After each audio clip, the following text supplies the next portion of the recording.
Please make sure you subscribe to this channel and hit the bell icon to turn on your notifications, so that way you won't miss any of our widely varied video programs, including those with me and my friend Jay Leno. Also, follow us on Instagram at Audrain Auto Museum and Audrain Motorsport. I'm driving a 2020 McLaren 620R, and I have to confess, I've been in the car for about 2 minutes. I don't like it very much. It sounds really buzzy. I hear the engine, it's very present, but it's not very pleasant. It sort of sounds like an angry oboe.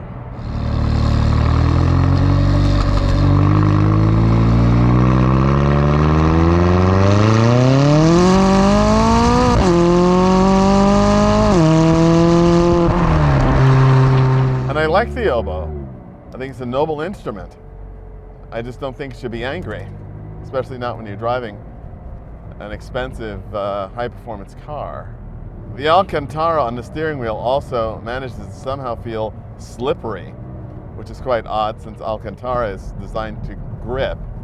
Maybe this would be good with a pair of driving gloves on, so you get the sort of friction of material on material or something. But right now, I put my hands up here at the classic 10-2, and as the car drives, they slowly slide down to 9-3. It also hunts a lot for gears as it's downshifting. And I'm not quite sure what mode I'm in either. That's my fault. I didn't do enough homework before starting out, and I really should do that. So, a bit of off-camera study, and we found manual mode. Now, again, as I mentioned earlier, you have to read the book. You have to study the controls.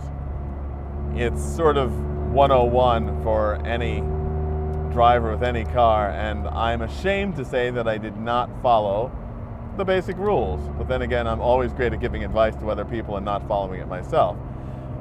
So there is an active button in the console that you must press before you can select the various modes the car has available. Right now, I'm tooling around in normal mode with sport and track still available to me. And obviously now the car really wants to give me what it has to offer, because the automatic shifts in the previous mode were, let's say, less than exciting.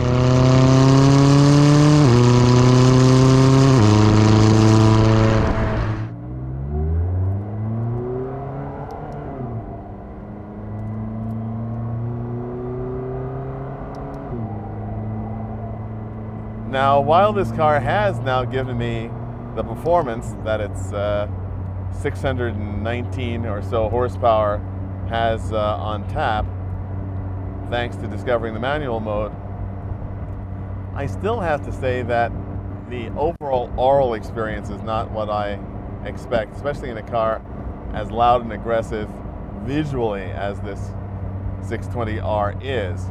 Now, also, McLaren has, for my mind, a slightly bewildering system of model arrangement. The line is split between sports, super, and ultimate. And the ultimate being cars like the Senna and the Elva and the Speedtail, very limited production, ultra high performance cars. The sport line is actually the entry level, and this is the top of the entry level cars. This is the street version of the 570 race car. And of course, it's also another one of those bizarre things that, since they named the cars by the horsepower available, and as we know, race cars typically have less horsepower than their street counterparts due to regulations, and of course they have a much more favorable power to weight ratio, so they need less power to get the performance. You have the 620 being the detuned street version of the 570, which doesn't make a lot of sense to me, but nevertheless. I guess one of my things about McLaren, and make no mistake, the folks at McLaren are terrific people. Customers that have McLarens really love them, and they are a great dynamic alternative to Ferraris or Lamborghinis or some of the other sports cars out there. And I guess for me, when I think McLaren and I think road car, I think of the legendary McLaren F1. And sort of going to the old debate modes, this, sir, is no McLaren F1. But then again, it also doesn't cost $1 million. It's a $300,000 limited production car designed to deliver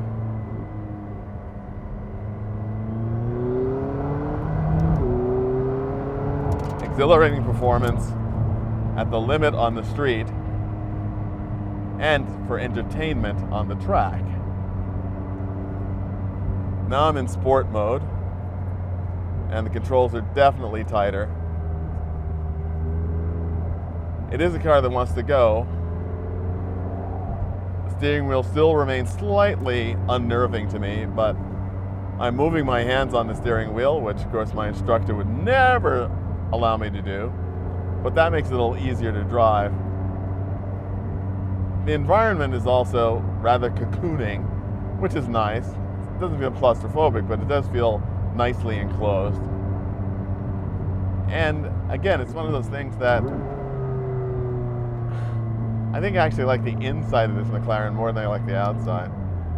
And I guess, do I feel like Daniel Ricciardo or Lando Norris as I'm driving? Maybe not. But, you know, it's hard to be surrounded by all this wonderful papaya bodywork and not feel a little bit of that indomitable McLaren spirit in this car.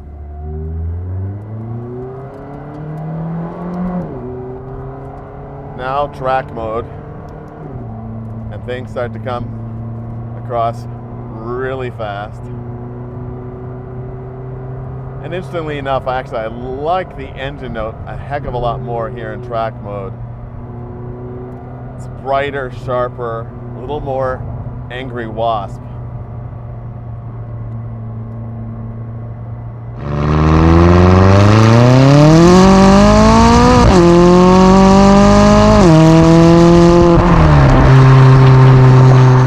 It's also very interesting. I mean, this is another limited production car, high performance, and it's remarkable. There's no way that anyone could call a $300,000 car affordable. But when you think about the choices of performance cars in the $300,000 range, it really is remarkable the kind of performance that you can get in these cars out of a showroom. Performance that far exceeds the talent and abilities of most of the owners of the cars, many of the venues at which they drive, but does communicate a level of security that would be all but unimaginable years ago in cars like this. So for that, I have to say this 620R is certainly an exciting drive. Is it my favorite drive? Quite honestly, no. But this is where perspective comes into play. By any objective measure and by most subjective measures, it's a hell of a ride.